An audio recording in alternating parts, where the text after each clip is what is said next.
Hello, everyone, and welcome back to the online training course for resilience. And now we want to look at how we can build a firm foundation. So let's just think about this holistically for a minute. The average coworker encounters many stress factors during the day. This can involve due dates, meetings, disagreements, or even difficult clients, and the never ending flow of continuous assignments from your manager. Now, as individuals, we need to be able to balance all these situations while we work for 40 hours or more in a week. But based on this, we will start to have a weaker resolve. When this happens, we lose our patience with each other, we start to fight, our jobs become less meaningful, and then, even in the worst case scenarios, we'll develop health issues. A recent NIOSH report found that 80% of workers feel job stress, and nearly half say they need help in learning how to manage stress. In addition to this, the same study reported that workplace stress caused health difficulties for nearly 65% of the respondents, and 10% of that having major long-term effects. So, guys, the fact is the workplace stress is unavoidable. The key is to handle stress, not to avoid it, but to find methods to work with it without losing your resolve.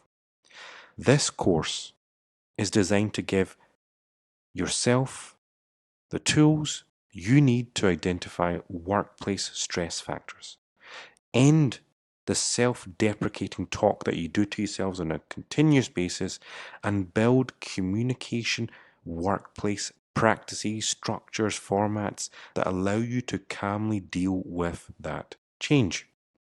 As a result, I hope you can calmly handle any sort of daily upsets, have better relationships with your co-workers and clients, and find greater happiness and satisfaction in your day-to-day work life. So, let's look at resilience and the process of bouncing back from adversity.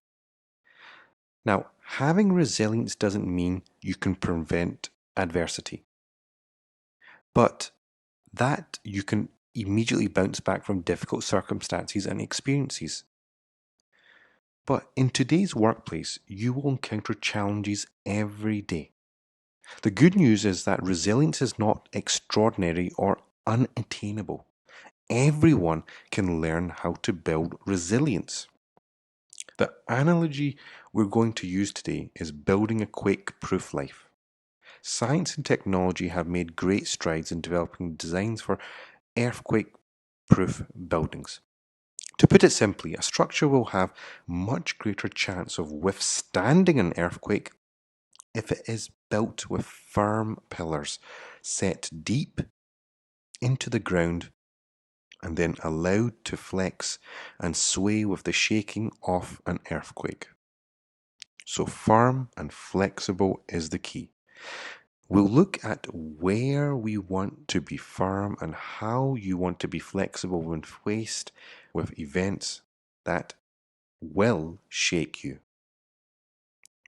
An important foundation for resilience is having a strong self-esteem. Now, think about it. What do you think the definition of self-esteem is? So take some time and think and self-reflect. What do you think self-esteem is? Feel free to pause the video. Our definition is that self-esteem is confidence in one's own worth or abilities, how much we self-respect ourselves. Self-esteem is very important to resilience because having resilience depends in part on having confidence in your own abilities in face of obstacles and uncertainty. Now, What makes you unique? And you need to stop comparing yourself to others. Accept yourself. When someone compliments you, say thank you. Accept yourself doesn't mean you didn't strive for self-improvement, that you didn't recognize your worth.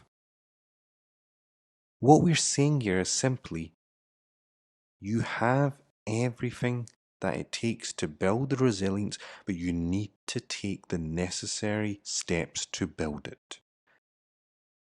Part of building your self-esteem is understanding the value and joy in building a unique person. So, we need to be able to recognize our inner voice. We all have voices in our heads.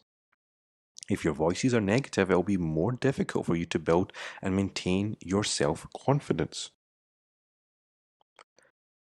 and even your self-esteem. Here are three of the most common negative voices. We have the critic, the warrior, and the victim. Now let's see who the critic is. The critic is constantly judging and evaluating, and they will also typically self-talk. I could have done this better. They're always criticizing. They're always self-evaluating. They'll point out flaws and limitations. Now think about it. Do you have an inner voice that is the critic? Or do you have the warrior voice, which is someone who expects the worst, exaggerates the consequences of the worst, or even the negative events, and is always asking, what if, what if, what if? So think about it. Are you the critic or the warrior? Or are you the victim who focuses on feelings of helplessness or hopelessness, perceives insurmountable obstacles in accomplishing your goals?